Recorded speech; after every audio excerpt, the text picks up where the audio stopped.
evening, everybody. Welcome. Please start enjoying your meal. We want you to start eating. My name is Barbara Lau, and at least for a few more hours, I have the privilege of serving as the Executive Director of CAUSE.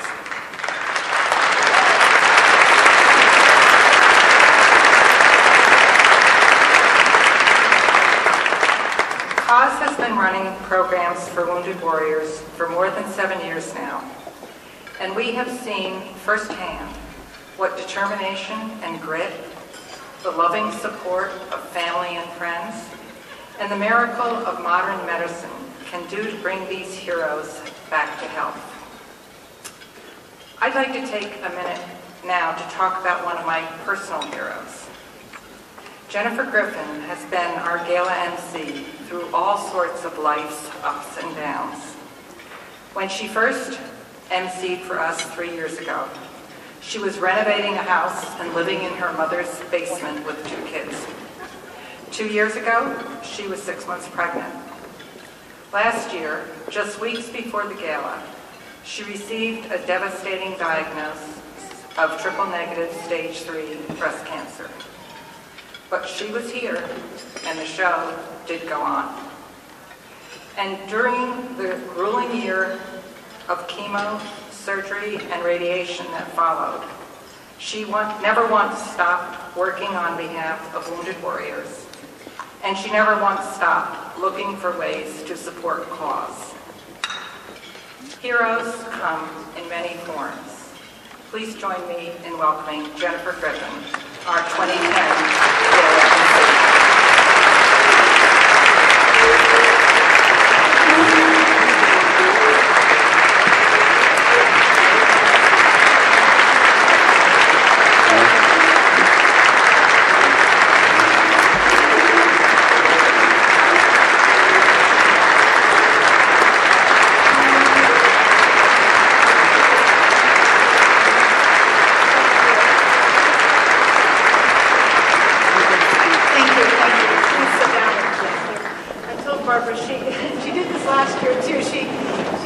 Before I start, and I can't start crying this early in the evening, so thank you for that lovely introduction.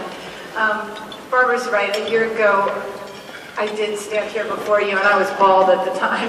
You may not have known it because I was wearing a very fancy red wig. It was my cranial prosthetic. That's what my oncologists like to call it.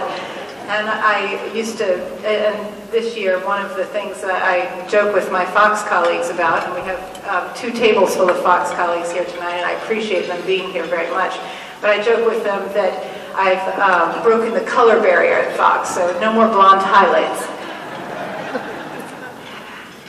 A year ago, I became an honorary wounded warrior.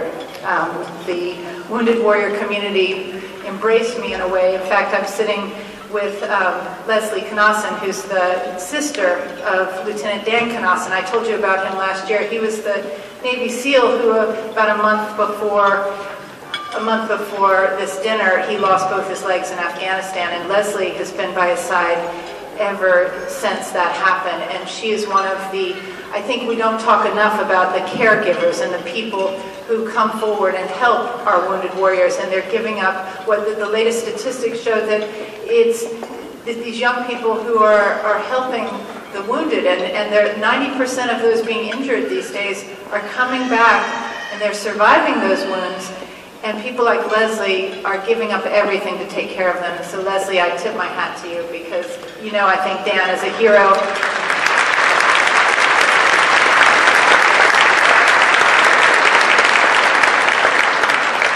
Dan Knosson is one of my personal heroes because he, after losing both his legs, he would ask me if I wanted to come up and work out with him at Walter Reed, and he has already run his first 5K, and he was at the Marine Marathon, and he's already running on his new legs, and he's just a fabulous inspiration.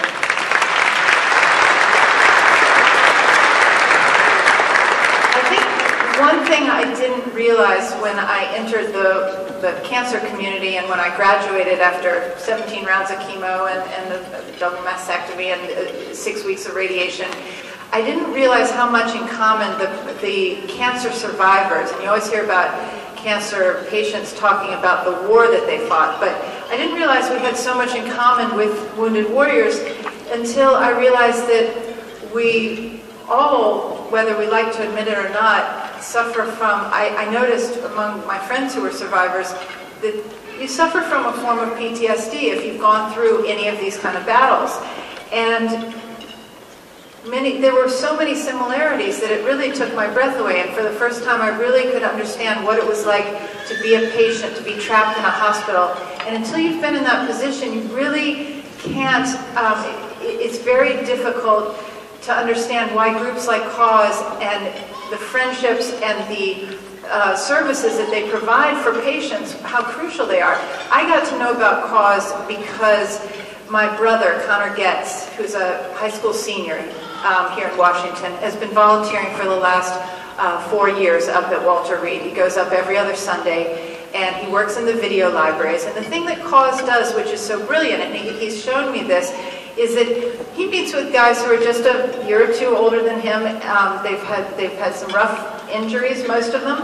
And he said just getting them to walk down the hall to the video library and come and check out those tapes, that makes all the difference in the world. They start socializing. They start getting up on their feet again. They start talking to people. They come out of themselves. And CAUSE's video libraries are so crucial.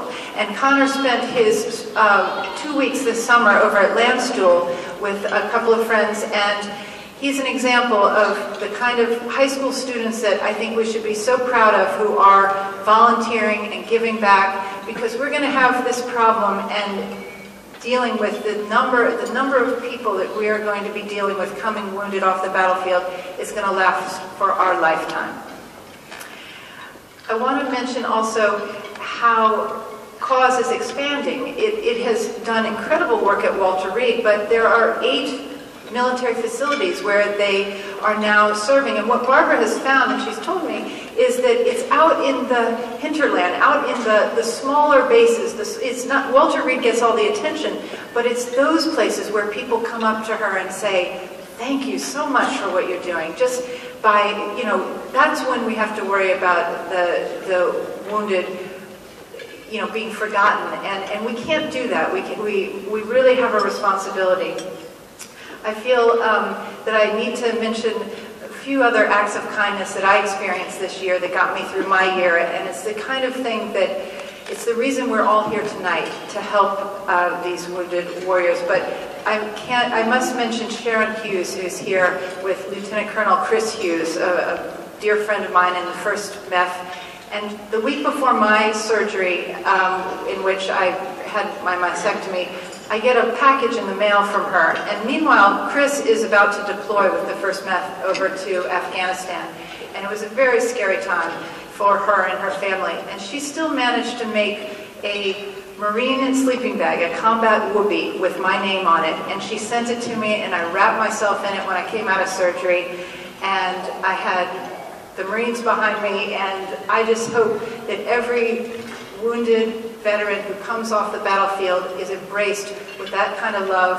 And I thank you, Sharon, you're here tonight, and I hope that we will all be able to turn around and show the wounded vets how much we love them and how much we care for them, and that CAUSE is exactly the group to do that. So please donate big tonight. We've got a puppy on its way that is going to be one of the main auction items. Who can resist a puppy?